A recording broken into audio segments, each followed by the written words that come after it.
Welcome to Forced Conversations podcast. I am your host, maybe not your favorite host, but I'm the one you've got today. And here's my co-host, the king of cabinetry, Andre. Hey, how's it going? No, let's keep it, I guess. How's it going? Since this week, I like it.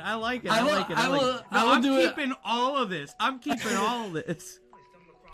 I figured we had to have a special intro for a special podcast. Yeah. So since this week I will be on a cruise and not here to bring you your favorite news, Yes.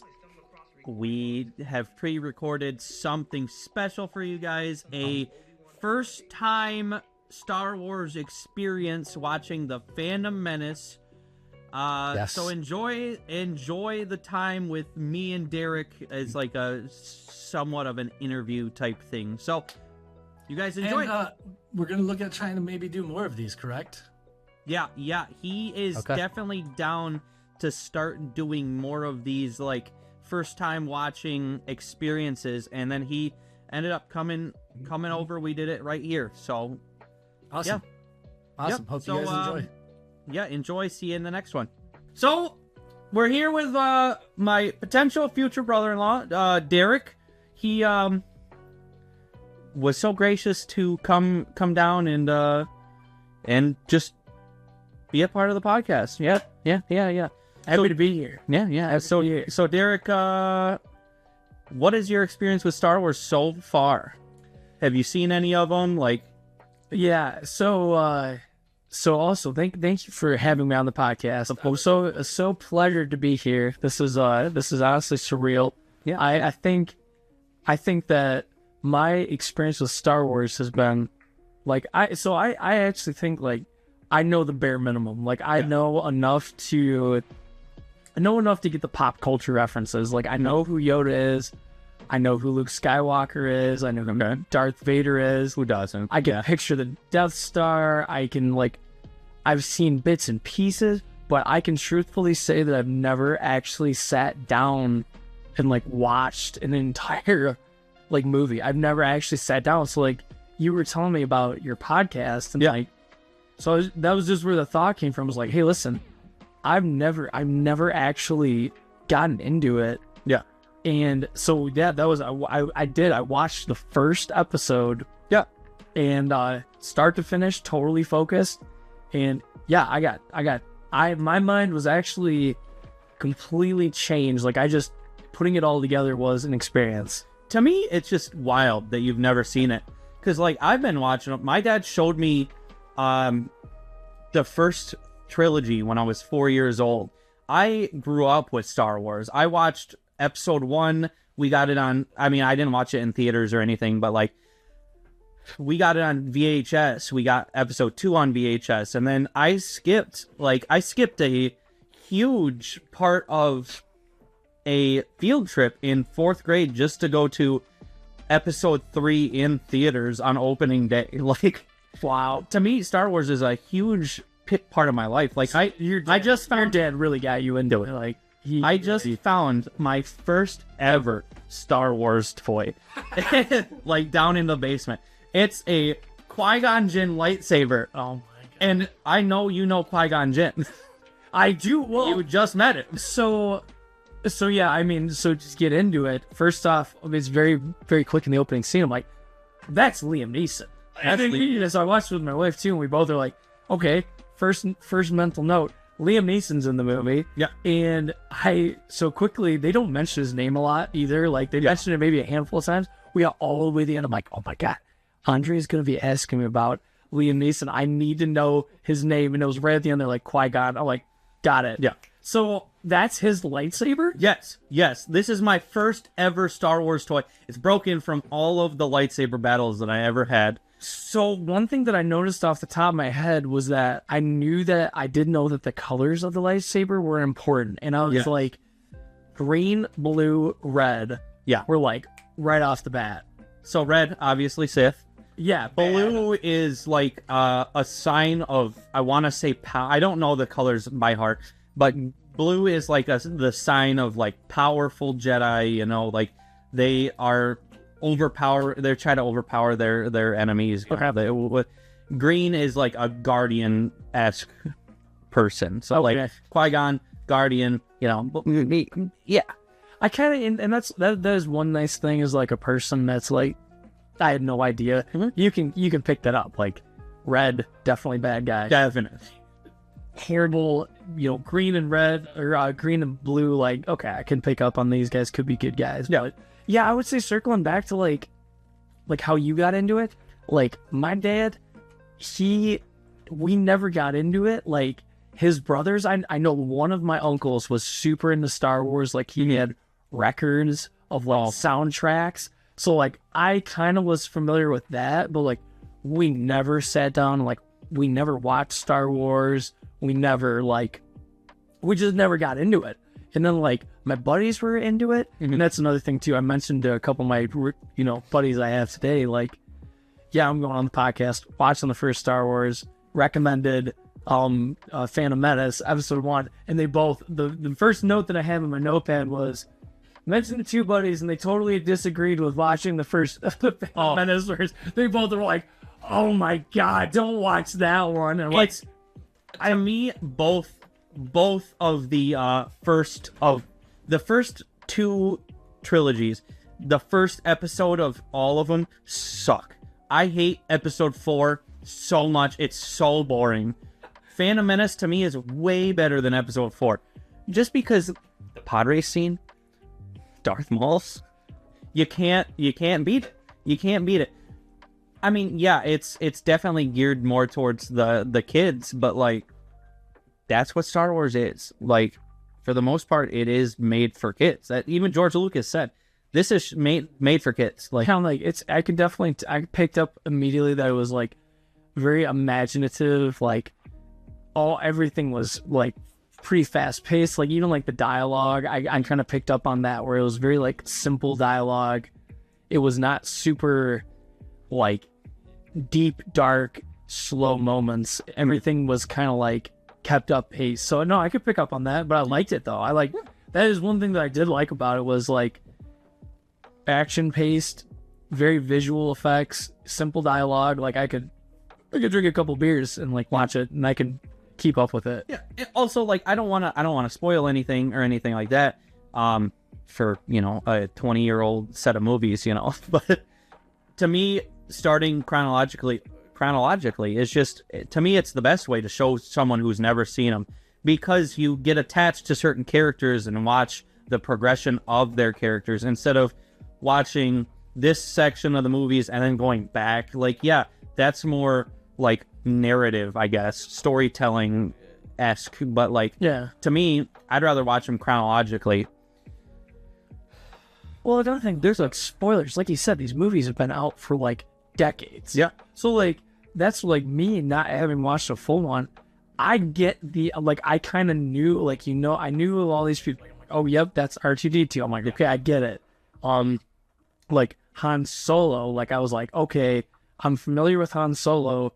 I can picture that. Like, okay, this is him as a younger guy. Like, he's gonna come back later. Like, it didn't like ruin anything for me. And they even like mentioned like, you know, Yoda's on this, I don't even know how to describe, like, board of the council. The council. Okay, I'm like, okay, I could picture how Yoda would be on that. Like, I could get that. Like, from what I know of, all I know is that he's like, he's one of the higher up. You know, he's the guy. That's all I know. So it's not, the spoilers are like, honestly, it's kind of helps. It actually helps a lot. Put the pieces together. Yeah. Listen, I get it. I just love Star Wars. That's all I care about.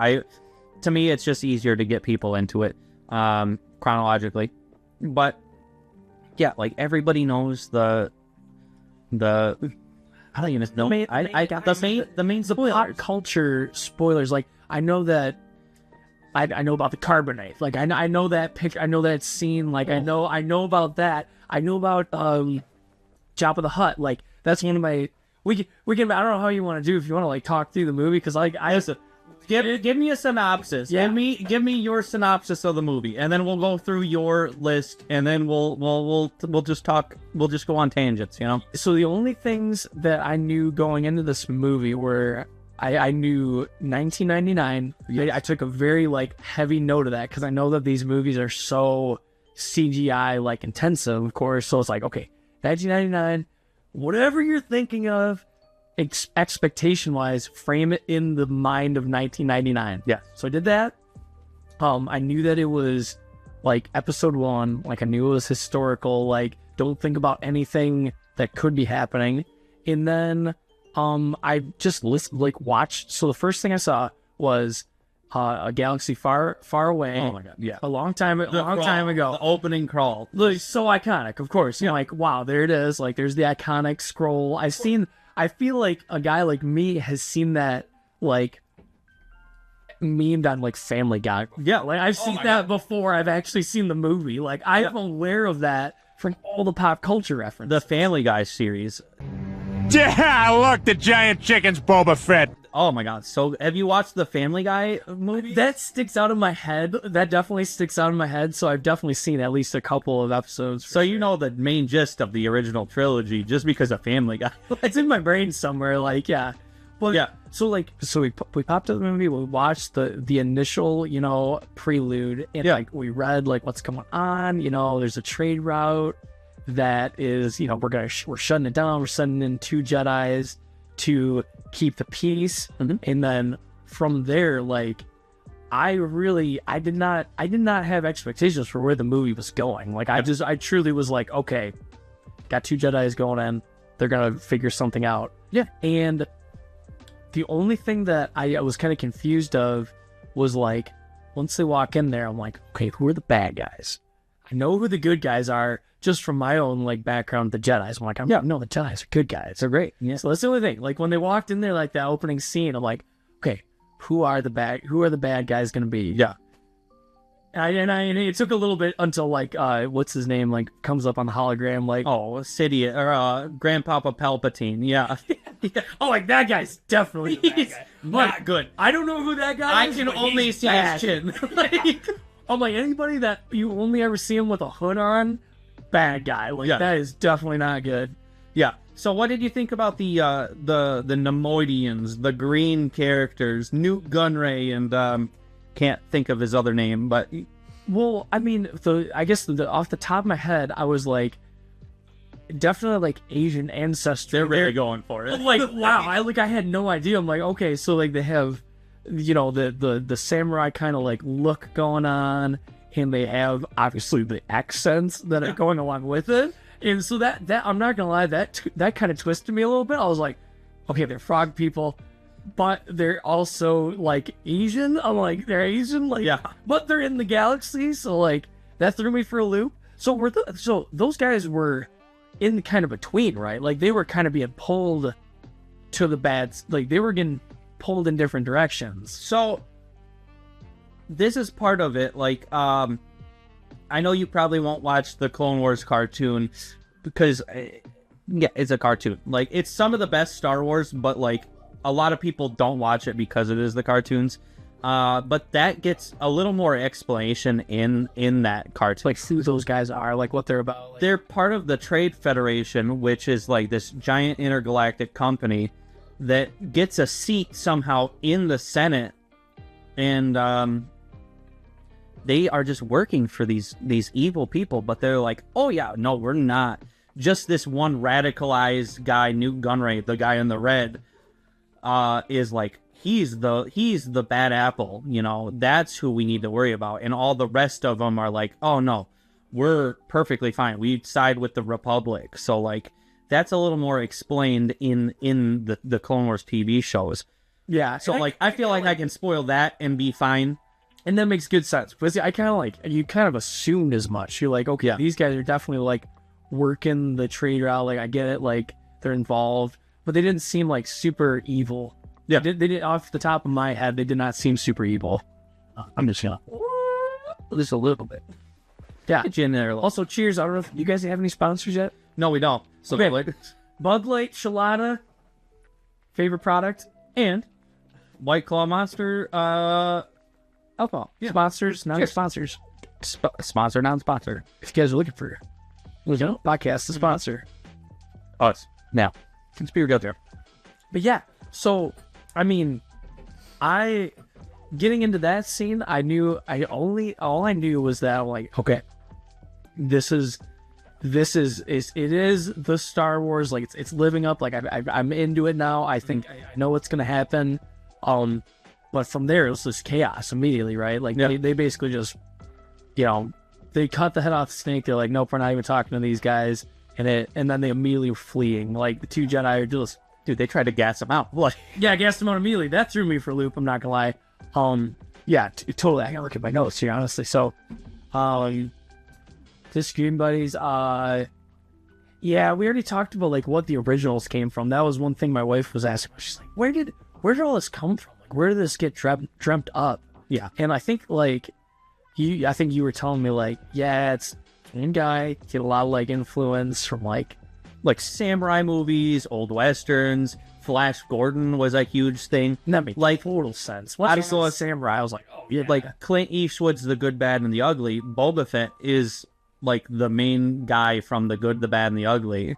So like they have all these inspirations for these characters set in like specifically like samurai movies. It's just Kurosawa movies like was the main like set of samurai movies that they went off of. So you could totally see it. I definitely, like, that actually was good to know, kind of, and going into it, because you do wonder, you're like, okay, Game of Thrones is based off, there's a bunch of books, like, was this intended just to be on the screen right off the bat? Yeah. Like if you look at Vader's helmet, he's got like a like there's a Vader helmet right back there. He's got like this like samurai looking like whoop helmet, no doubt, kind of going on. So like it definitely pulls from samurais. So yeah.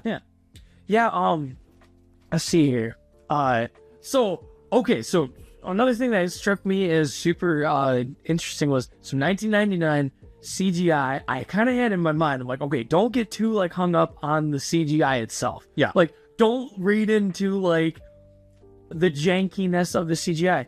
And I was actually completely blown away. Sometimes the CGI was like really good. I was like, wow, it's so good. Yeah. Like, and then the CGI was really good. I feel like in the like space like portion of it. Okay. All the renderings of like battleships and whatnot. Thought that was amazing. They got into one of like the cities. I can't remember what it was, but it was like doing all the cityscape in the background. Yeah. Was like, I was like, it was like so much. And then the one dude, oh my god, when they got to the Hutties, the huts. Yeah. that one dude, the dude with the dragon, the elephant nose, who's the merchant who takes Anakin and puts his Watto. yeah, I'm like, that guy is the worst. I'm like, his CGI is just like a like Snapchat filter floating, And he's just flying. He's just yeah. I'm like, you guys, how do those wings flap fast enough to get that guy off the ground? I was like, dude, these amazing, like all these amazing CGI things, and then that guy got dropped in. I'm like, that's 1999 for sure, dude. Oh, 100%. Yeah. Overall, I was impressed though with the graphics. I thought the graphics were actually not that bad. Like, The Padre scene alone is fantastic. walk me through that. Remind me too. My memory is also horrible too. So like, especially with recollecting movies, Like the whole race scene, like the pod racing where the pottery. I think you said the pottery scene. I'm like, what pottery? What? Yeah, like, I'm not I doing. completely missed the pottery scene. Yeah, the pod racing scene, of course. Yeah, dude, the whole thing, the characters alone, man.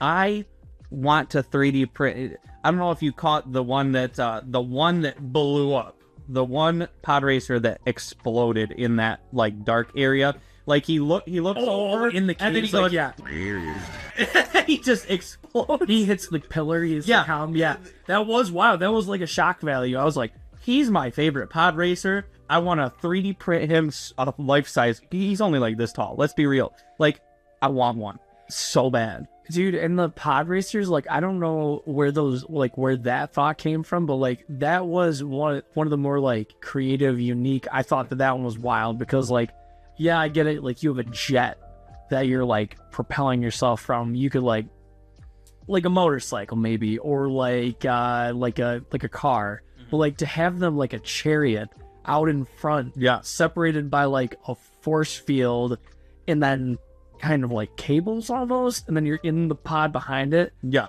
that was honestly quite mind-blowing. Like that's like I thought that was such a uniquely creative idea. And then the sound design, dude. Look, Anakin's pod racer, that like crotch rockety, you know, like the and then still Bulba, the main one. Yeah.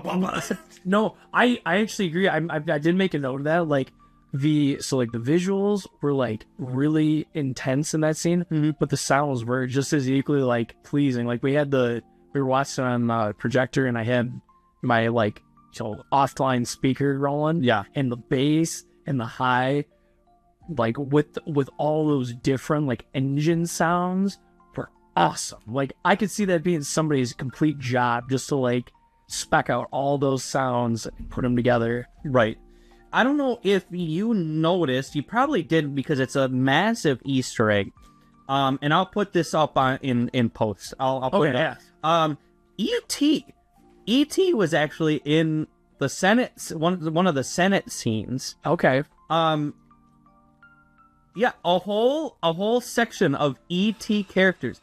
Like Spielberg and Lucas had this deal that they would put the characters in each other's movies. Yeah. And so like Yoda was in the Halloween scene of E.T. Oh my god. And so Lucas was like, "Oh god, I got to put E.T. in now." Like, and the funny thing is, like, me looking at this now, like, it doesn't look that out of place. Yeah, you would never... It does not look that out of place. I would not have even thought twice about that. Right? Like, it's such a small little detail that's, like, you hardly see it. Like, that's how small, like, the top one is how small the part is.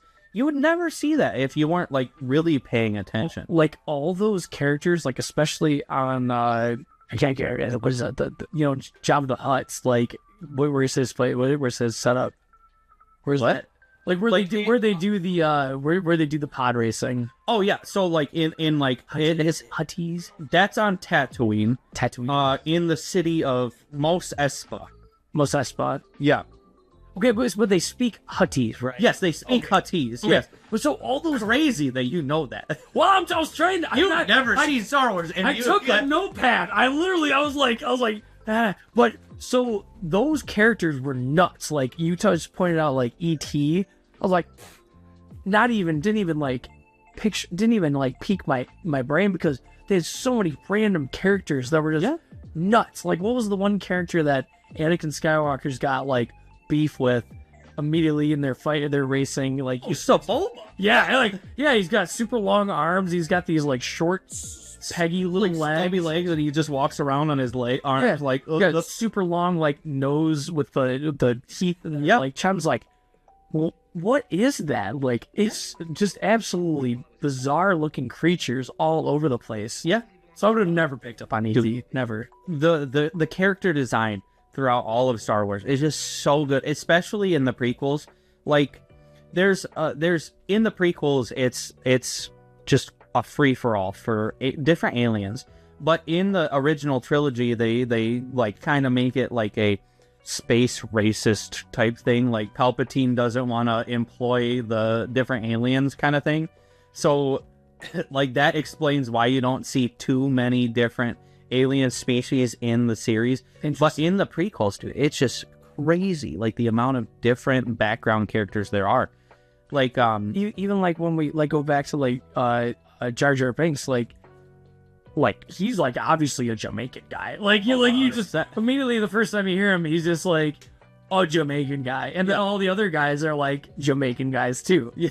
Even like how he's kind of like got his ears, like he's got dreadlocks, like he looks like a Jamaican dude. Yeah, 100%. So let's go back to the synopsis of the movie. They get down to, so they escape. They get down to the planet. They get down to Naboo. Yep. and they're escaping, right? Like this, so they go underwater. You know, they kind of sort all that out. They saved like 6 people in that movie. They're just like Liam Mason. I was just like picking up people left and right.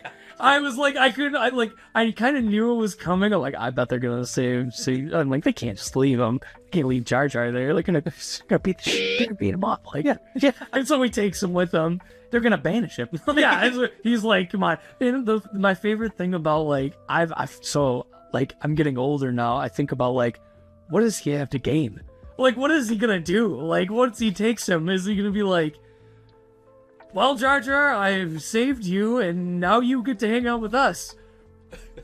Like, I'm like, what do we do with him now? Like, I think about that. It's like, you had no plan. You're just like, come on with us. Listen, wait till the next movie. So they save Jar Jar. They go off. They get Anakin Skywalker. Yep. Do the pod racing. Thought that was amazing. I thought that was awesome. Like, that was definitely legendary. My wife wanted to say Jar Jar has donkey vibes. I don't know what that means. Like Shrek? Like Donkey from Shrek. Yeah. Shrek vibes. Okay, I could see it, especially like the snout and everything. Yeah. Like, looks and maybe like his mannerisms too. Like he kind of just says like offhanded, like what? Like I'm making waffles type vibe. Yeah, like, exactly. That's exactly it. Yeah. Yeah. Oh, and then so I think shortly after that they put Darth Maul in the mix, and you're gonna love this, by the way. Oh, I had a flashback way back. This has got to be maybe like 1st, 2nd grade, so maybe like, I don't know how old you would have been in that era, but you're like 2 or 3 years younger than I am, so I don't know. But like Darth Maul, when what's the guy with cape in the hologram guy? Palpatine. Yeah. So he's like his second in command, right? He's like his apprentice, Darth Maul. Yep. And he kind of like summons him, gives him the task to go find these guys, kill them. Yeah. And when I seen his face, I was like, oh my God, like that guy is so familiar. When I was in like 1st or 2nd grade, I remember, which this timeline all maps out perfect. This would have been super popular around that time. Yeah. Mid 2000s. 100%. They had like, like Walmart masks of like Darth Maul. Oh my God. I was Darth Maul for Halloween when I was like, I don't even know, 7 or 8 or 9, like something like that. You know what's crazy? I had a silicone mask with a hood. There's pictures of me. I did not know who that guy was. I just thought he was terrifying. I was Darth Maul. Did we just become best friends? Yup! Dude, I was like, dude, that's Darth. I'm like, that's Darth Maul. Like, I was him, dude. Listen, Darth Maul. You were Darth Maul for Halloween? At one point, I had a silicone Darth Maul mask. They had like the slits on the eyes, so they were like the U slits, like full silicone eyes, but you could see under the slits of the eyes, and they were just goofy eyes too. Yeah, wow, that's amazing. And so I had never watched this movie. I bet I still have the mask somewhere. Like, it's probably up in Tawas. Like, it's probably been like degraded over time. It's probably just like gross. But yeah. So when I seen him, dude, I was like, oh my God. I'm like, that's the guy. That's him. Yeah. Not like I didn't necessarily remember, but like seeing him like put out in that movie, like at that time. Yeah. It tickled the back of my brain. Like it tickled a very unaccessed part of my brain. The kind of like when you like drink apple juice or like smell something like fresh linens, it'll take you back. Like that really got me good. And then same thing too. Like Jabba the Hutt is one of those guys. Going back to, I know of that guy. Yeah, I did not know that he had his own kind of like setup like that. They're speaking like Hutties, like. It's like, dude, that you feel stupid. I'm like, oh, of course they're Hutties. Of course they're speaking that language. Yeah, they're just international, galactic-wide gangsters. Like, yeah, there's total chaos too. Jabba, Gardula the Hutt. There's a new movie called The Mandalorian and Grogu where Jabba's son is in it. Like, but you know, Jabba's son has a 6-pack. What's obviously is like the complete opposite. Is like what I don't even know why. Like, for some reason, it makes me think of like Kim Jong Un, like, and his son. Like, this is Jabba the Hutt's son. Like, this is gonna come out after, but this is gonna come out after. But there's like the cut articles coming out right now. That's like, is Jabba the Hutt's son hot now? And like, I'm gonna edit the video and be like, I'm gonna post that picture up there, and then I'm gonna edit the video to the Squidward. Oh no, he's hot. Like, yeah. This won't come out till after, so like it's perfect. Like, No, like stuff like to hear that, like I have no idea. I can't even fathom. Like that just sounds like total debauchery to like to start like just twisting. Like, yeah, his son, he's hot. He's hot now. Like, why not? when we first meet him in the cartoon, he's just like a little tiny ball. Like, he's tiny. Like, and now he's got a 6-pack, and he's. But that is one thing that I loved about it is because I didn't not think too much about like logic or like why things were happening. Like a lot of things I feel like happened in that movie that I had already accepted was like, this is sci-fi hardcore. There's and like the Force got brought up. Like that's something that like I understand. Like I get it, but like you don't necessarily know like what I don't know like what it is, how it works. I just accepted it. Like when they jumped into the water, swimming down with Jar Jar Binks, they threw on the like The little oxygen breather. I was like, breathe underwater. Boom. I was like, I didn't even think twice about it. I was like, boom, breathe underwater, good to go. And there was a couple of times like, so around that time, so Darth Maul is like, assigned this task. He's moving out. Yeah. And I was kind of like, okay, makes sense. I'm like, sketchy dude, mercenary, he's on his path. Yeah. I did not even think twice about it. Around that time is when the Queen, Queen Amidala. Yes. I like, not to be a jerk, but it's like, I knew immediately when they switched. Like, she was, like, she switched to, like, one of her handmaids. Like, I can tell the difference between Natalie Portman and Keira Knightley. Like, exactly. I was like, and plus they were making her talk differently enough where you could tell the dialect was different. Like, you could tell they were different people. So, like, I knew that. I'm like, of course, why would they like, hey, you gotta send the handmaid with you. Like, don't ask questions. Like, she wants to hang out. I feel like Qui-Gon knew from the get-go. Like, yeah. Well, and did they never, I don't know if when they revealed that later, if they actually, like, did any, like, reactions to Qui-Gon? I think there is a reaction of Obi-Wan and Qui-Gon being like, oh, no way. no way. She was with us the whole time. You know what my favorite part about Darth Maul is when they're running out of the desert to the ship, okay? With Obi-Wan or Qui-Gon and Anakin are running to the ship. And they're almost to the ship, and Darth Maul just comes speeding up behind them with his little bike. Yes. And almost runs over Anakin. Yeah. He has no idea who Anakin is. He just is gonna run over some little kid. Like, for no reason. No reason at all. Like, he's just like, meh, and he's just... Well, and that's the thing, like, I don't know if there's any lore behind, like, him and, like, where he came from, why is it evil that just made him, like, look like an evil person? The black is tattoos. Oh, tattoos, so he's red. Yeah. Yep. Tattoos. All of his species are, like, again, this is why I think the cartoon is so important, is because, like, just explain a lot. There's so much lore that's explained in the cartoon. And honestly, people say it's for kids, but, like, there's also people getting decapitated in the show. Like, it's wild. Because show is Rick and Morty-ish, yeah. I wouldn't say that far, like,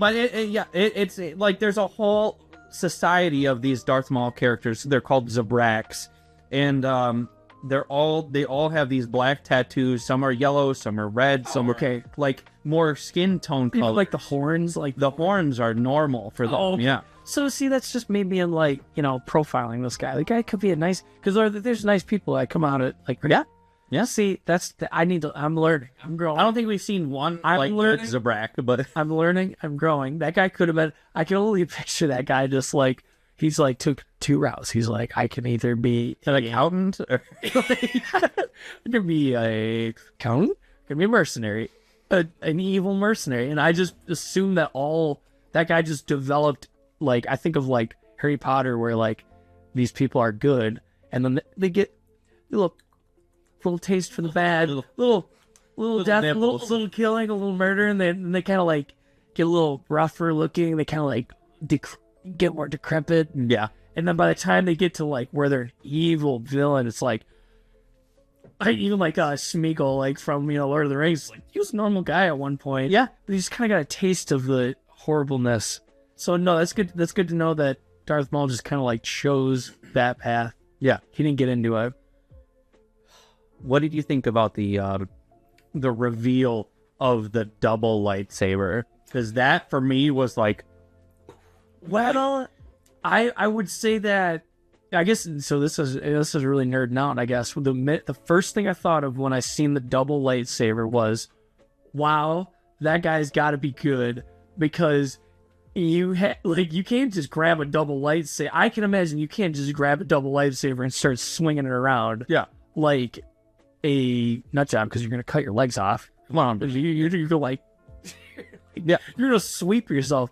And I thought about, like, I don't know anything about, like, the Jedi or, like, why they carry lightsabers, but my initial interpretation, like, Anakin, I remember, was like, oh, I know you're a Jedi, Qui-Gon, because you got one of those lightsabers. Yeah. And I was, like, thinking about it, I'm like, why would a Jedi be the only one that carries those? But my interpretation was that they're so, I want to, like, drop an F-bomb, but, like, they're so dangerous.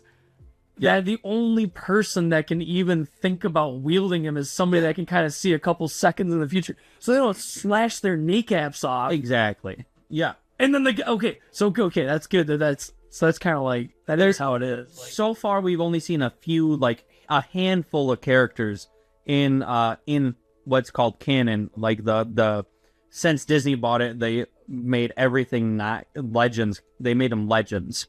And now everything that they put out is called the canon. It's a whole thing, just so their continuity is like correct. Okay. Like kind of like how the MCU with Marvel is like, we're sticking to this.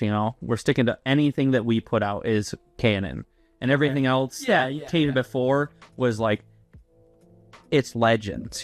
It's hearsay. Okay. So, so far in canon, we've only seen a handful of characters that aren't like force sensitive, wield lightsabers. Like Han Solo at one point will wield a lightsaber, not for anything specific, like anything like strenuous, but like just a quick like, like I gotta like, usually Indiana Jones would like or I can't even think who would shoot a lock off. Somebody would like get a pistol and shoot a lock off. Yeah, you just take a lightsaber and go, bam. Yeah, exactly. It can just cut through it. Like, yeah, like kind of like a utility knife, like a Swiss Army knife lightsaber. How nice would that be, dude? Oh my god! Did you see you were trying to cut a zip tie before, and you don't have like snips, like there with keys and like trying to like saw it in half? The Family Guy episode where Peter Griffin as Han Solo gets the gift bag with the little lightsaber cheese knife, and he cuts the cheese and he eats it, and he's like, yuck. Like, it's already too good of an idea. I didn't even know that existed. That's genius. It's like a little butter knife. Of course, you'd have a little cheese knife. Yeah, that's it. It'd be a great thing. Bread, toast the bread. Yes, like perfectly toasted each slice. But no, when I seen the double lightsaber, I did think of that. I was like, wow, this guy's got to be like, he's got to know what he's doing, because that thing looks dangerous. Like that is like, and then so at one point, so that he kills Qui-Gon. He actually like gets he him, just like bam, and just right through the gut, through, just a straight shot, then straight back out. I knew he was gonna die because like we were watching. I'm like, dude, I've seen some Star Wars lore. I've never seen Liam Neeson. Like I've not seen a lot of Liam Neeson involved, and I'm like, this guy's definitely gonna die. Like done for. I'm like, I've heard of Obi-Wan Kenobi. Like I know that this guy does more. But I'm not this guy. I'm like, and then they get locked into those laser chambers. Yeah, like the red force fields. Yep. Yeah. By the way, super compelling scene when they do lock them in and they're just like pacing each other. Oh, and Obi-Wan or Qui-Gon just sitting there like meditating, and then Maul's just like hitting them with the lightsaber and like pacing. Oh my god, That was a great suspense. That was a great compelling scene, definitely. Yeah. But once they got released and Obi-Wan was like stuck, like, oh dude, Liam Neeson's dead. He's so dead. Oh, he's going down, man. Wait, and then once it happened, I'm like, oh no, Obi, no, you're not. Oh my god, no. But also, like you said, he went like in and then went like straight out. Like why didn't Darth Maul go like this and then kind of go like wham? And you know, like it's a lightsaber. It's not just normal sword. Like he could have just went like yeah. My initial thought would be like, just kind of scramble the eggs. oh like, my gosh, have you ever seen the College Humor days where they used to do a Star Wars skit called Troopers or something like along those lines? And there's these two like stormtroopers like, and they would just get into random stuff, and they found this lightsaber, and then this like the Darth Vader stand-in comes in, and he's got like different modes on his lightsaber, and he's got like the normal lightsaber, and then he's got ghost mode, and he's like, what is this for? And he's like, it's for ghost mode. It's for ghosts. It kills just ghosts. He's like, that's stupid. and then he switches it again, and he's like, what's cancer mode? And he's like, I don't know. And then the dude says something stupid to him, and he's like, and it doesn't do anything, and he's like, now you have cancer. well, it is. You're wondering like, okay, this thing can cut through anything. It's like one like stab through the center of the stomach and then back out like he's like as if it needs to be like pulled out like, and then he just So yeah, I definitely picked up on that. I was like, these guys, this lightsaber, not to be messed with, doubles bad. He kills Qui-Gon. I could see that. I'm like, this is perfect. Obi-Wan's got some serious like vengeance to do. And once he got out there and he disabled the bottom half, he of cuts the it in lightsaber, half. Yeah, I was like, wow, this is on my head. Like, this is gonna throw this guy off. Like, this is definitely gonna be. He's only trained with this, I'm assuming, double lightsaber. Mm-hmm. So it's game over at this point. Like, you're going to be totally imbalanced. yeah, 100%. And that's essentially what happened, dude. Only difference is Obi-Wan did not do one stab and then back out. He sliced him, like, Oh my god, completely across, like, just, like, sliced him. just getting booted down the shaft, and then he catches himself, and he's He like, got three. He's like, this is Jedi. And he kicks him down the tunnel. Oh my god! And then, dude, they like rendered the CG, the graphics where he like tumbles down and his head crunches against the sidewall. oh my gosh. Like hits another spot, and he tumbles down the whole way. Like they didn't need to do that, Dude, you know what's wild? You, unless you watch if you ever watch the Clone Wars, I'm sorry, this is a huge spoiler. Darth Maul lives. He lives through hate alone. He's like, I want revenge against the man who did this to me. Oh wow! He survives it somehow. And yeah, it's the whole series is wild, dude. If I remember right, he didn't actually 300. He didn't Gerard Butler him. He didn't like kick him down. He just fell right. Like, Yeah. Well, how did Obi-Wan get down the hole? About? How did Obi-Wan fall down the hole? I wanted to watch it I can't beforehand, but I went to breakfast with my parents, and I wanted to watch the movie beforehand to be like a little reminder. Yeah, I can't remember because I remember I'm doing the slice. Remember Liam Neeson falling over on his side. I want to say he just fell in too. Right? There could have been some kicking involved. Yeah, because Obi-Wan's little flip and then grabbing Liam Neeson's lightsaber and just cutting him in half. Oh my god. Yeah, dude. Oh, yeah. So cool. Yeah, man. Oh yeah. We already talked about. Already knew the real decoy. One thing that I thought, actually, should we take a beer break? I think it's probably a good time. I got a good segue. Beer break. While we were going to grab beer, the Queen did get revealed. Yeah.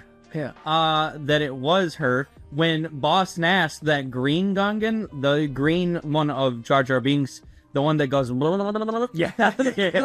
Yeah. He just like, he's like, yeah. She the handmaiden's like, I'm Queen Amidala, and then the Natalie Portman's like, no, I'm Queen Amidala. Like, yeah.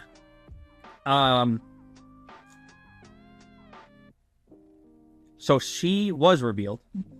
And then towards the end, so after Darth Maul dies and everything, they go through the celebration type thing. Yeah. Yeah. Very like I mean, it's 1999. Like, it's so 2000s. Like, Yeah. celebratory. Like, end of the movie. Like, yes. Well, there's a guy that's Sam Jackson, Mace Windu's character, that's not Sam Jackson at all in the background. It's his stunt double. No way. In there, in the celebration, there's Mace Windu, but it's not Sam Jackson. And it's very, like, I mean, I've seen it how many times? Like, so to me, it's obvious, but like, Realize that. Because I remember the first scene with, like, Yoda when they're in the, what was it, Confederation? the council. Council. Yeah. So, they're going around and, like,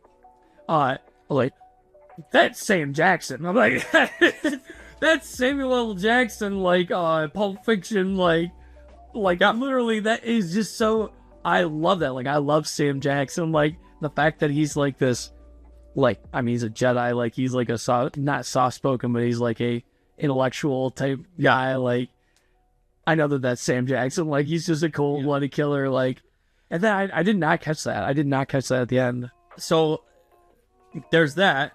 And then, so they finally get to the stage, and Padme looks over at Anakin, and he's got the little Jedi braid and everything, and he's getting trained. Dude, there's that tension between Anakin, 9-year-old Anakin, and 14-year-old Padme, Queen Amidala. Oh boy, Dude, it's not. Yeah, and that's the thing. Like, I know that about the lore. Like, I know because I'm honestly probably just because of like the Family Guy, like spoofs. Like, Yeah.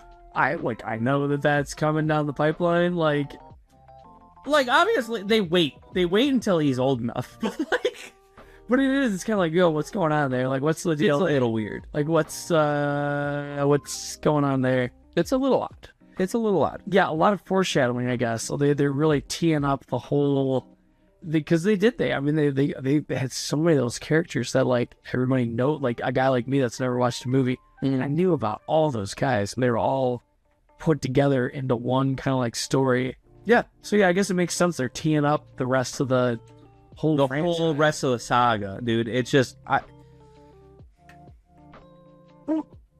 Derek has mentioned that he kind of wants to keep watching. Like, yeah, I'm like a sci-fi guy. I love like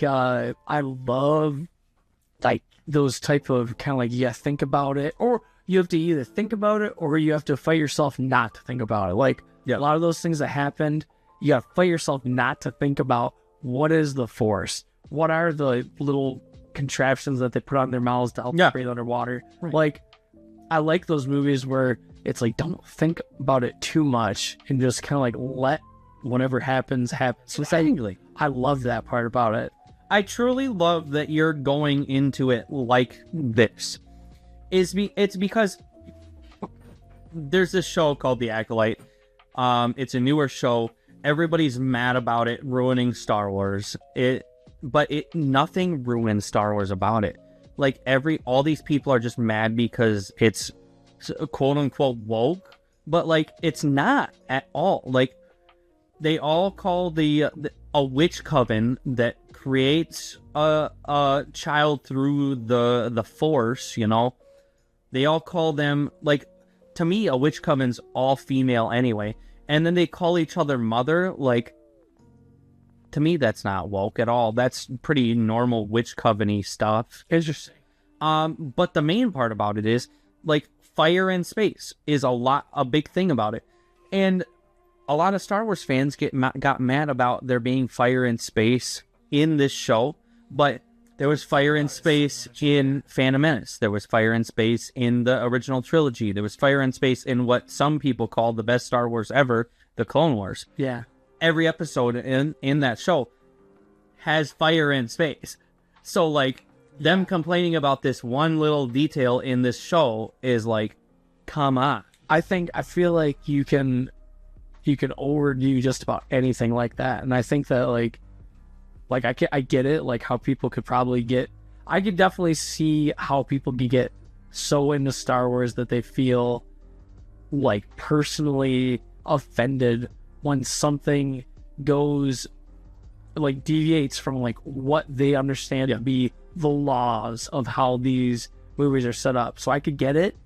But on the flip side, life is short. I feel like life is so short, and you can get so much more enjoyment out of like these movies and talking about them if you don't get hung up on stuff like that. We're fighting over a series about space wizards. Yeah.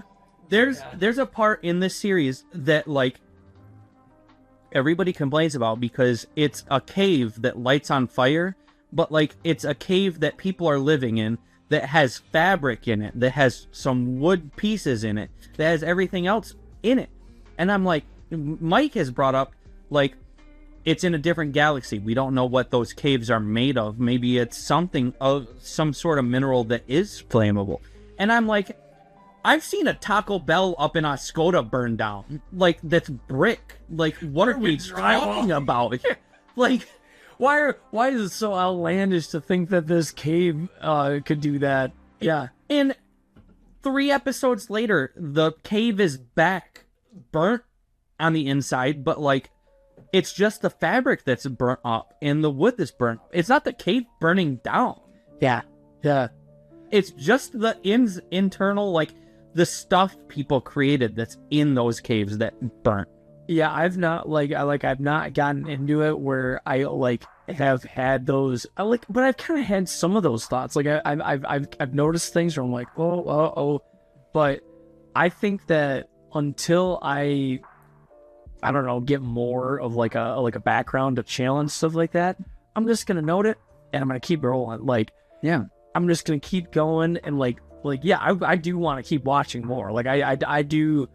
Change my state of mind. Ladies and gentlemen, we got him. I thought that they were very visually I think tickled the creativity part of my brain. I loved the sounds. Yeah, I loved. I mean, even the story. Like, I know that movie in particular was 1999, and I think it's fascinating how even just movie screenplays do change over time. I think it's kind of cool how the 2000s were all about drama and really talking about how much either we hate each other or we love each other, and we just don't do any more of that. A new movie rarely has I feel dialogue like that, and this movie was so much Anakin, how are you feeling? What's making you so angry? Well, I'm angry about this. And my mother, I left my mother. She's still a slave. And they just don't do that in movies today. Today, movies, I feel are just way more emotional, but not necessarily dialogue like that. It's almost not like a sitcom, but sitcoms were like that, where they were I am saying every single emotion and thought in my head out loud in real time. Yeah. And that movie was just like that. I'm just absorbing it. I thought it was great for that reason. I just absorb it. Okay, I have 3 questions. We'll finish this up. What's your favorite part? What would you rate the movie not knowing anything about the rest of it? Just just the movie, and then would you continue? Because I mean, if you continued, we'd have you on again. We'll see how hateful the comments are. I don't think they. I think he's done better than me and Mike both. Y'all just take those comments, you go down to the dog pound, you punch in your ticket, let me have it. Yeah, bring it on. Yeah. Okay, so I would say that. What was the first question? Favorite part. This is gonna be almost kind of generic, but I actually have split between two, and we already touched on it earlier. The sounds were my favorite part. Okay. By far. Yeah. The sounds, like, from the Pod Fighter. The Pod Racer. Pod Racer. The yeah, like, well, especially Anakin's, like, the... Yes. I love that. But, so that's probably Did you see the one that's, like, in a full circle? How does he see?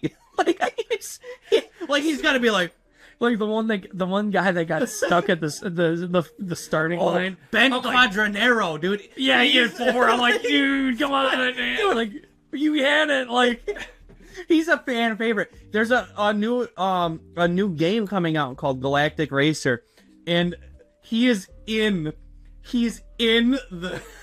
the fastest pod, but he can't get it started. He's like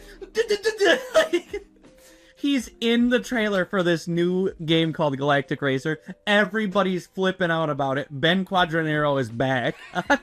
Like, I love it because, like, I could totally see that being lore. Like, I could totally see that guy being just, like, that part of the lore that everybody, like, wants to actually 100%. I also, one little nugget too, that was fascinating. Like, I love to, I'm a mechanical guy. I love to build stuff. So when I see the Anakin, he's like, yeah, I can build anything. I built that myself. And he's like, Mom, I gotta go race this. I gotta go. You gotta let me. I gotta help these people. And then his mom was just like, this kid's an absolute badass. I can't stop him. Like, he's just, go ahead. Like, I just thought that was amazing. Like, he's like kind of like that's like a dream. Like, he's like like an 8-year-old kid. He's 9 at the time. He's like 9 years old. Dude, he built C-3PO. I don't know. Yeah. A little behind the scenes part. Did you notice that there is like one of those like the things middle school, like the little ball launchers, like the lacrosse, like whoop. Oh yeah. One of those is hanging in Anakin's room. just like obviously contemporaneously 2000s, like yeah. It's just random stuff, dude. That's what I love about Star Wars. They use flare guns, and there's like this part is like a model of a V8 engine piston. Like, dude, there's so much crazy stuff about Star Wars. Like little Easter eggs. Like the making of is just so wild. Yeah, I love it. I love all of it. Like, no, dude, no doubt. I thought that whole scene was amazing. Actually, second place would be how little of care Qui-Gon had when they were being chased underwater by like those giant monster fish. Yeah. And like Jar Jar Binks is like, we're gonna die. Because the older I get, the more I'm like, we're gonna die, dude. Like, that is gonna kill us. And Liam Jar Jar knows. He's from this planet. He's done this before. And Liam is like, just relaxed. Just chill out, dude. I'm not joking. I actually, I am taking that, like, I literally took that mentality and be like, sometimes you do need to just chill out a little bit. Yeah. Maybe not to that nth degree, but, like, I just thought that was awesome. Like, I just love that he was just like, don't worry about it. Like, it'll be fine. We're gonna probably die, but, like, don't worry about it. The prequels are such, there's so many memes that come out of the prequels. And some of my favorites are the sounds of, like, Rats Tyrell, the pod racer that hits that stalactite and explodes, and he goes, you know, he did throw his arms up like that. Like, and then, the biggest fish that, eats all the other fish and goes bigger. Like, as he's eating that one, it's like, what is that? But there's one thing that I picked out too, which I can't remember what I'm terrible at quoting things, but like there's a like I don't know if it's Indiana Jones. It's like the classic like throw a henchman over the wall and they go Wilhelm scream. Yeah, I noticed. I heard a Wilhelm scream. There are so many Wilhelm screams. I literally was like watching it like that. I'm familiar with that one. Like, yeah. I know that 100%. One. That is a huge Lucasfilm thing. Okay, yeah. I thought that's what that was. Like, I was kind of aware of that. And so that was very satisfying to hear that. But my favorite of watching the entire movie was, and I know this is like baiting, like, oh, you're gonna you're gonna love everything after this, was just hearing like the final Darth Maul fight scene with the lightsabers. Yeah. Just the sounds of the lightsabers and watching the lightsabers generated in the fight scene. That was like, it is so visually and like audibly satisfying. The scores alone are great. The corn on the corn. That one, dude, Duel of the Fates is one of the best Star Wars scores that is Like iconic. Like it's like so good. And then two things. There is a big explanation on Duel of the Fates. It's if the Duel of the Fates is if Qui-Gon dies, then like we knew that the good guys were gonna win and that Anakin was gonna be trained. So it's either Qui-Gon dies and goes off on this other adventure, or goes on the adventure that we know, or Qui-Gon lives and trains Anakin and goes on this complete different path. Like, this was the duel of the two fates that, well, potentially three, because Darth Maul could have just killed Anakin, you know, could have run him over with a speeder bike. Like, just open up the weight kickstand, like popped him right on the side. Yeah, like Anakin drop, and he's like, "What?" Like, if he didn't understand what he meant, like, yeah. God, what was the other part that I was gonna say? The two things: the Duel of the Fates. Oh, the soundtrack for Star Wars Episode 1 came out before the movie. Oh wow.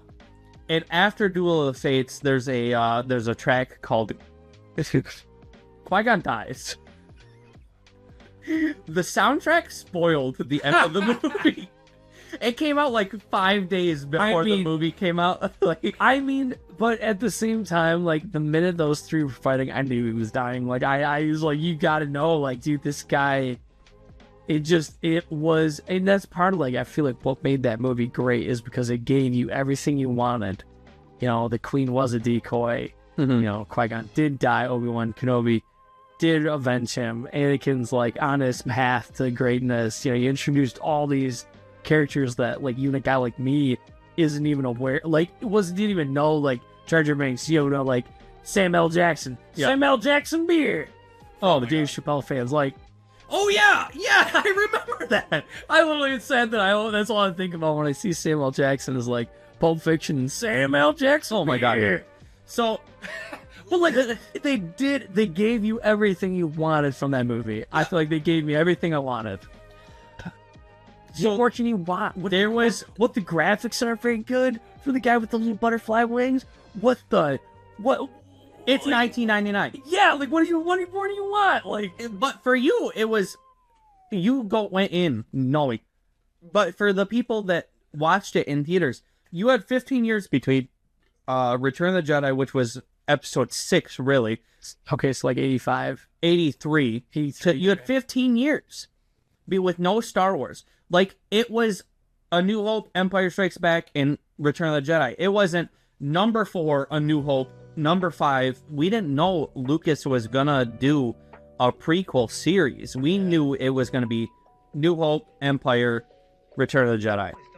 We didn't know it was gonna be 4, 5, and 6. Yeah. So, like, people hated on Phantom Menace. And that's what my buddies were like, they're like, don't watch that. Like, dude, and I hate it. I'm like, dude, you don't pray about it. Ahmed Best was Jar Jar Binks' actor. He got so depressed after that he almost Control-Alt-Deleted himself because of it. Because, like, people hated him so much. Such a fantastic guy. I met him in Orlando in 2017. He was such a nice guy. Oh, I bet. Dude, I love Jar Jar Binks. I 3D a literal full-scale Jar Jar Binks bust. Like, that is actually good. Like, that's quite. I still have to do, like, the arm details in his pupils. Those scare me a little bit. But well, yeah, I mean, that's when it comes to life. Like, that's really, like, But like, That's awesome. thank you. He just an awesome character. If people can't separate actors from like their characters, Yeah. like it's still happening, because like there's a character in the new the sequel series that got bullied off of social media because of it. Like, at what point do we like, it's such a toxic fan base. I hate being part of the fan base because of the toxic part. That's like that's where it goes back to like I feel like me not knowing anything about this world, like I'm like take it all in as if you don't own any of it and you don't necessarily know which way it's gonna go. Like I just kind of accepted whatever happened as what happened, and like I feel like you can always think of better ways to do things. Like, of course, like there's always gonna be movies that you think you could figure out a better editing for or whatever, but at the end of the day, you're gonna enjoy it more if you don't like. I'm going in with no expectations. Yes, just enjoying my time. Yeah. That's all I'm doing. Yeah. Like with the new movie that's coming out in May, Mando and Grogu. Like, the trailer came out and I think it looks fantastic, but I don't want to get my hopes up, but I don't want to say that it's going to be garbage, because it looked great. That's perfect. It looked great from the trailer, but it's great. But going back to the, I'll put this up on the screen. Going back to the, going back up to the Queen Amidala, like, the decoy part in the Lego Star Wars games. There's this character that's like got a beard and he's like, I'm Queen Amidala. Like, Okay, that's good. That makes me feel better. Yay. I am Queen Amidala. I am Queen Amidala. I am Queen Amidala. Queen Amidala. I am Queen Amidala. and so Absolutely, dude. it's That's great. exactly It's so good. And Yeah. Well, it was those seconds ago. I know that's not Natalie Portman. I can tell, like, you can see it. dude, it's so good. And I want to show you the next part, but it's the opening scene of Attack of the Clones, the next one. It's not a huge spoiler. It's a little bit of a spoiler. Okay. So I'm down. Cue that up. I think I need one more beer, but this will tie together that thought that I had earlier, I think, better about the 2000s era of just movies. They felt the need to, like, really, like, walk you through and, like, talk you through the emotions of the characters, how they're feeling, and what they were going to do next, to really make sure that you were, like, locked in. I feel like movies nowadays, they actually avoid that at all costs. They actually would rather, like, kind of, like, walk you through a story and have, like, a super hard twist at the end that it's not even that, like, you didn't have any idea it was coming. You did not have any context to know it was coming. And then they do a flashback, and then they explain to you all the things that the secret character was doing. Oh my god. That was like, that movie is like walking you through. They're like Natalie Portman's Queen, and she's like, it's hitting the fan. And then the next scene, they're like switched, and like she's like, like Natalie Portman's just like goes off into the ether. It's like, that's Natalie Portman, dude. Like, they're teeing you up. They want you to know that. They want you to know that. They're not trying to, like, make this big twist at the end. Yeah. They get it. They're like, okay, you guys can know this. Like, the audience can know that that's what's going on. So, okay, I'm gonna show you this one. I'm gonna show you this one. Yeah. I'm gonna show you one, and then when we come back from our beer break, I gotta know one more thing. I'm down. Okay, I'm down. So this is part of the next episode. They get to the city, the whole city area, which is a whole planet city. The whole planet is a city. Okay. It's called Coruscant. There's like, it goes down and up. Okay. So like the farther down level you go, the shadier it gets. Sure. Like there was a Boba Fett game that was planned called 1313, which was like level 1313 down the underworld of Coruscant. It was gonna be like a gangster game. So like, all that. So she lands on Coruscant, and then her ship explodes, and there was like an attempt on Queen Amidala's life, but there's nope. Oh, He made it.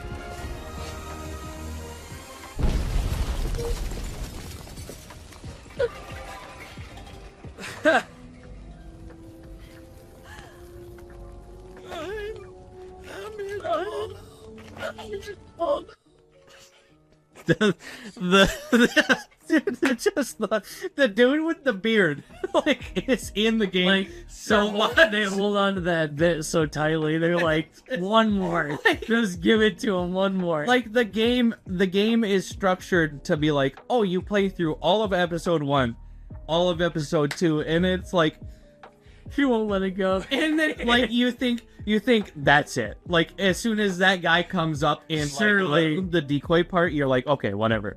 That's a great bit, but like that's all we're gonna see. And then the ship explodes, and he's like, "I'm on the dollar." It's like, oh my god, like That's good. That's good that they have a sense of humor.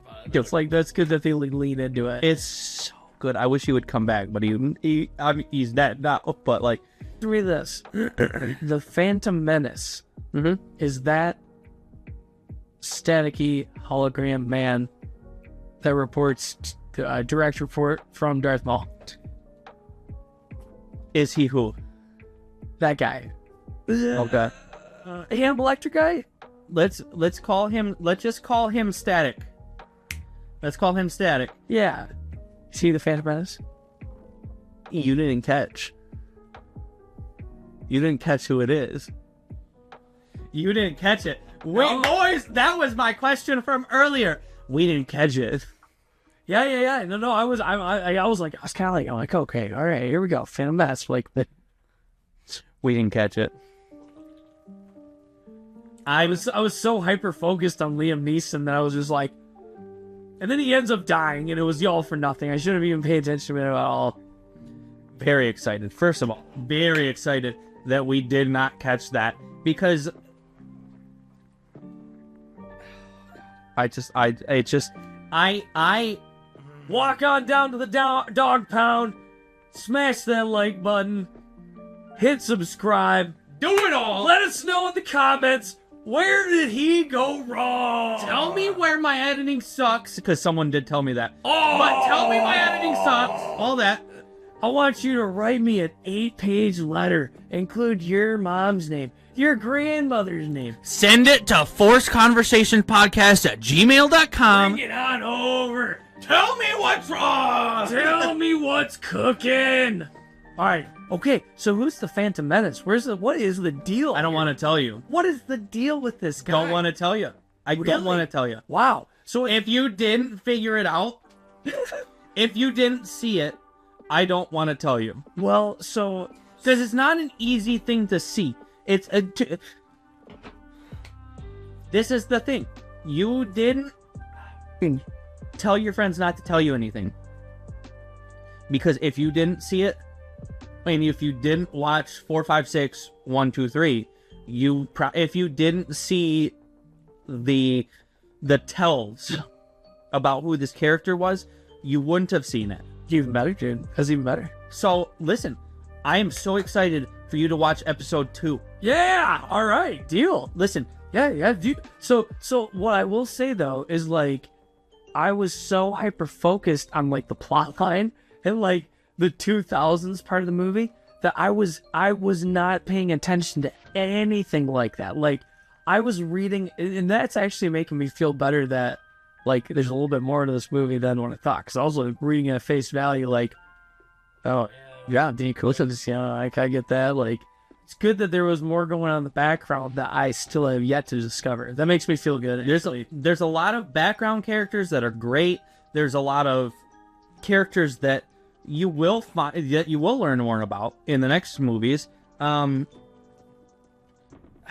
don't want to spoil anything, but Don't. That's cool. but like This is great. This a lot of the characters will some of the characters will come back, some won't, but you know, the thing is there's 9 years The next one comes out in 2002. Yeah. But there's 9 years chronologically in Star Wars lore between this and 1999. That's Two Towers since. That's two. That's right. I was in 6th grade. I was blown away how that could happen. I was like, We have to stop this terrorist threat. I was 6 years old thinking, how did those people parachute out of the plane in time? Oh no. I was 6 years old. I had no idea. I was going home at 9 in the morning. I was so confused. Oh boy. Oh boy. So the next one comes out in 2002. 2002. Okay. Yep. But there's 9 years between in movie timeline. Oh, in movie time. That's not that much. So Anakin's now 18. I think you know. How convenient. I think you know where that's going. Good lord. God. But So this is going to be prequel episode 2. yes, prequel 2. Dude, we're gonna watch it. I think like it's on the docket by, let's say, like the end of the year. We're gonna watch it. Liz, if you Either that or you can get down in the dog pound, harp write on him, some comments, tell me everything I'm missing, everything I'm doing wrong. don't tell him what he's missing. Tell him that he should watch it. And then by the time this episode comes out, in the next few days, I should be home from the cruise. And You then- can come back. You can watch 2 prequel movies. Come back and we can review the entire prequels. Could be. Or I'll dig a hole, put a time capsule, crawl myself inside, go back, forward, backward, Yeah. overcook, undercook. Yeah.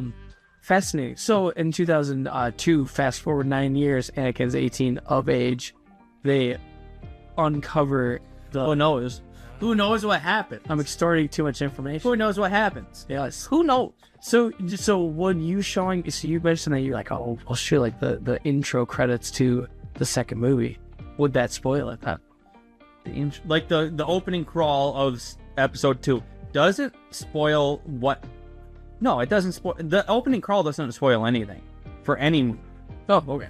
It just shows because Just like how the graphics change, like So- how the movie looks. between 1 and 2 there's 9 years.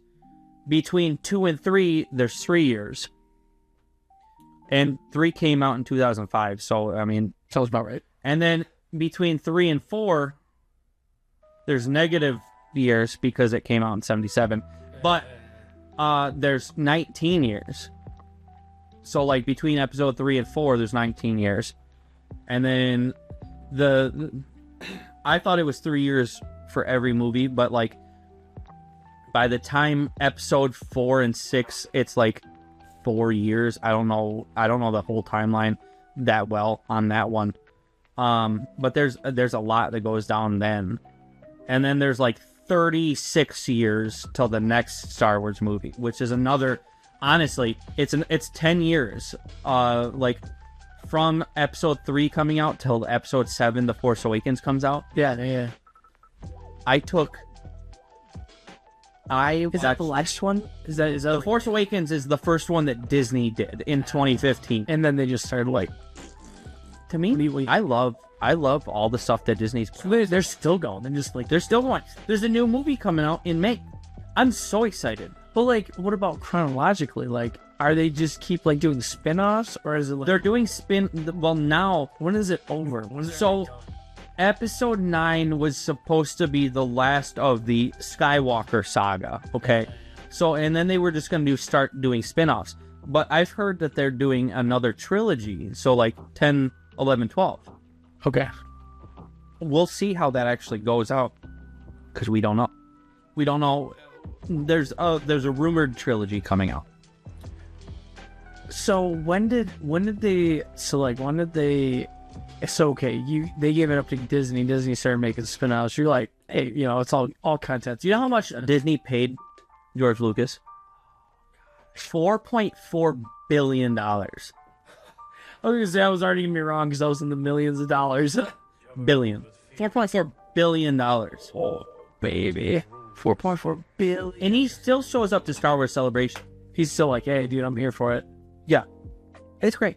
That is great. That's good. I mean, honestly, like, it's all content. It's all good. And it's all good stuff. now, so the person that everybody complains about, who is producing all these Star Wars movies and shows that were woke and all that, the person stepped down, and now the person that directed Clone Wars, the animation, is now the head of the co-head of Lucas with his name is Dave Filoni, and he's co-head with Lin-Wen Brennan, who is doing like the financial side. He's doing the creative side. So it should have been very exciting news for Star Wars fans, but I'm starting to see TikToks of people just crapping on Dave Filoni, saying that, and it just flip-flopped. Like, everybody loved Dave Filoni, everybody hated Kathleen Kennedy, and now, like, I'm starting to see TikToks of, like, Kathleen Kennedy love and Dave Filoni hate, and I'm like, where are we going? Yeah, dude, I would say, oh man, that goes back to, I appreciate that you have the same, like, it's okay to be a purist and, like, not want things to change. Like, you don't want, like, what you believe to be pure and true to be corrupted because that's what you feel like you can control, maybe.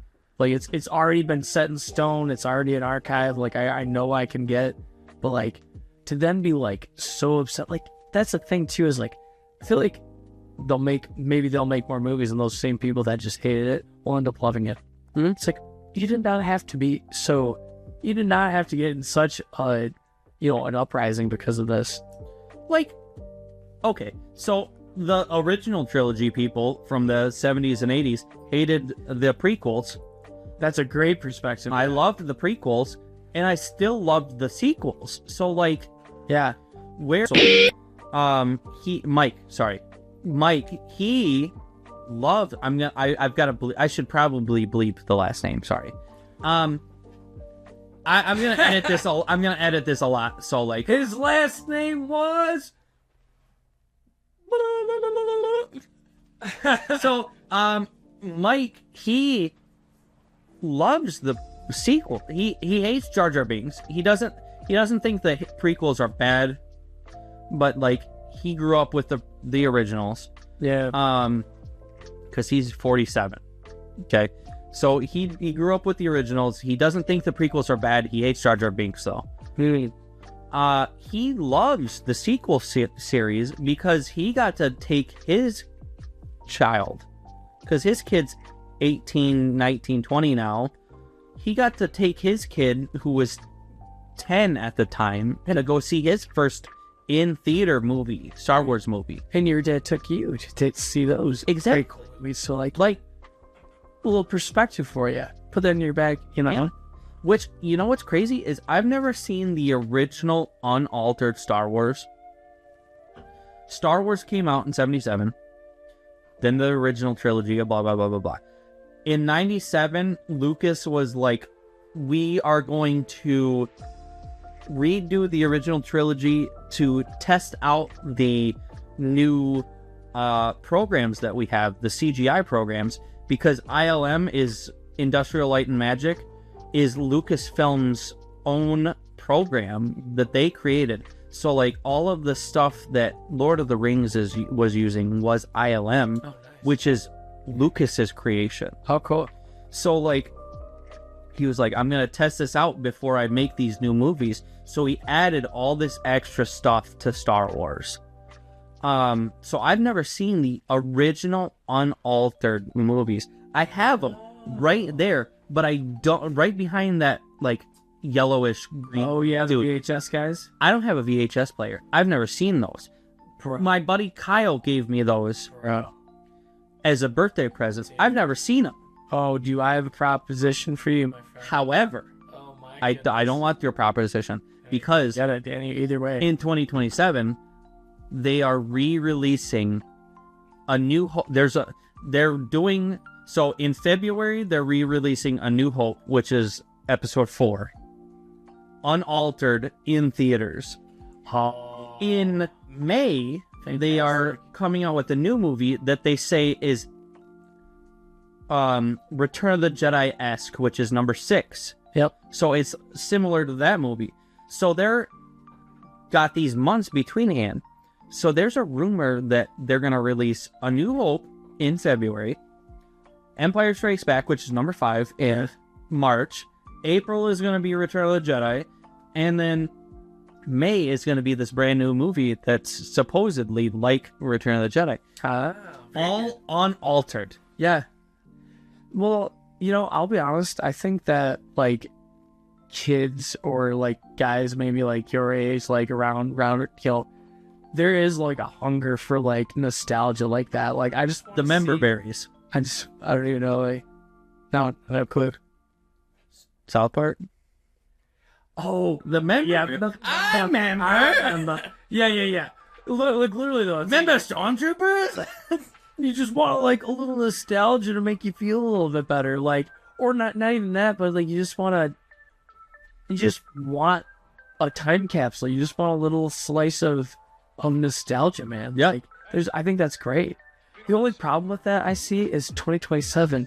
Do you think that movie theaters will still be around? Like, it's bad, man. Like, it's a struggle. Like, I think it's gotten... Oh. Well, they love movie theaters. They re-released episode 3 recently for the 25th anniversary. Or 20th anniversary. And me, Vanessa, Alex, and a whole bunch of friends went to see it. Alex's dad went to see it with us. We all got drunk in the movie theaters. We all got drunk in the movie theaters because, dude, movie theaters here are great. I love the theaters. I love going. We all got hammered and watched episode 3 in theaters again. That was the first movie I ever saw. Well, the first Star Wars movie in theater that I ever saw. I bought my ticket. I went to the bar. Said, give me a 32-ounce Coors Light. 132-ounce Coors Light. They gave it to me and said, in 20 minutes, do you want another one? Another one. I said, I'll come out for it. They'll deliver it in 20 minutes. I like to drink a 32-ounce Coors Light. What is this? What is it? Like 12? This is 12? It's like 3 beers. Dude, they offered me another one in 20 minutes. That was amazing. That's wild. Amazing. I got Vanessa a strawberry daiquiri. I got a Coors Light. Dude, it's fantastic. Movie theaters around here are great. In Birch Run, they have they have couches, love seats with like feet rests. They have like recliners, dude. It's even better than Saginaw. To bring you out a 32-ounce Coors Light in 20 minutes would have been the same thing as just saying like, hey, I'll give you 3 Coors Lights already pre-shotgunned, and I'm just gonna just hand them to you so you can just... It's like, it's wild. I mean, that's like drinking, dude. Like, that's good stuff. Like, wow. I do wish okay, so I'm on the side of theaters. I love watching movies at the theaters. Yeah. But you got those 3 original copies. Mm-hmm. I'm just saying, to watch those bad boys in a VHS player on the square, staticky box TV. Yeah. It would be golden. It's the way it was intended. I'm just saying that's the way it was intended. If you ever... I know you have a little tumor TV in your garage. If you ever want me to... After you finish the prequels... Yeah. I'll bring those to the thumb. Dude, we will watch those. We'll just take a day. We'll drink. We'll sit in the garage and have a great time watching the original trilogy. Isn't there a place in Saginaw that's like old arcade, like the video? So my buddy Danny was telling me about it. He's like, yeah, there's a place in Saginaw. Sega, like all that old stuff. But they had like, he's like, dude, they got VHS players for like $15. You just get like a VHS player. That's what we need to do. Just go in there, grab a VHS player, hook it up, watch those bad boys. Listen, we can do that. We can do that 100% of the time. I'm down. But the theater ones are going to be remastered. They're not going to be original. They're going to be a remastered They're gonna be the original just like content, crisp, just crisped up. Yeah.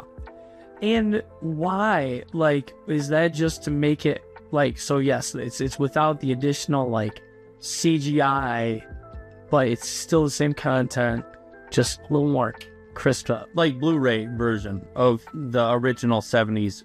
Like there's a guy, you can find him on Reddit or the replica platform, the rpf.com. You can find him. But he's so hard. He does runs of these. Like he'll make like 10 at a time of the original trilogy On VHS? He'll Blu-ray them. Who is Blu-ray anymore?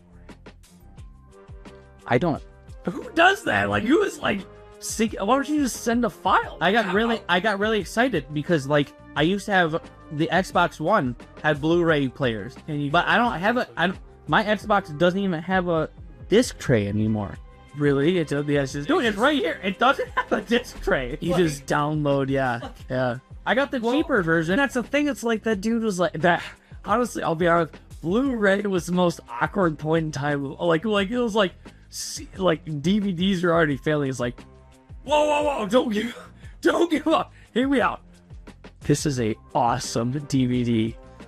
I will continue to buy the steel case Blu-rays of every Star Wars movie. Really? Yeah, Why? because I love stuff like I love the steel case.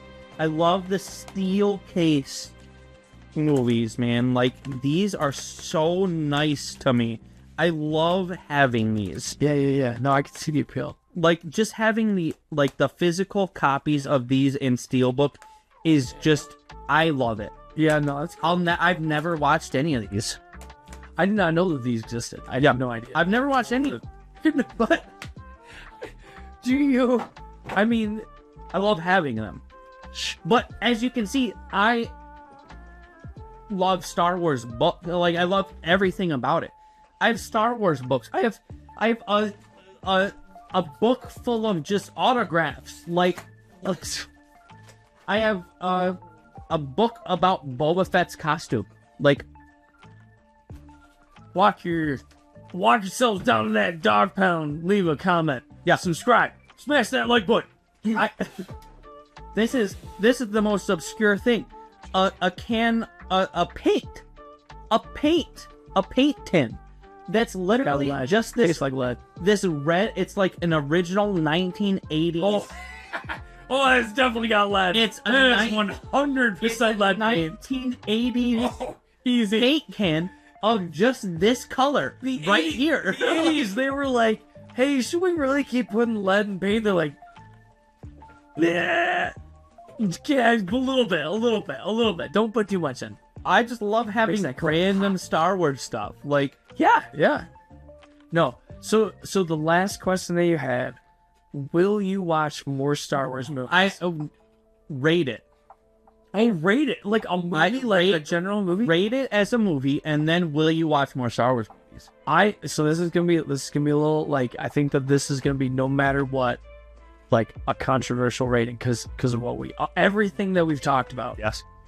Me sitting down and saying I'm gonna watch a movie. It had everything that I wanted. I was engaged. The graphics, just on par for what I was looking at for 1999. The dialogue kept me going. I would give that movie today, out of any movie that I could watch, a solid 7.7. 7.7. A 7.7 out of 10. Because in my opinion, what more can you want? Yeah. Make the graphics better, make the dialogue better, make the characters better. Do whatever you want. That movie actually really hit the spot. Yeah. Honestly, I enjoyed it quite a bit. And I would definitely watch more movies after that for sure.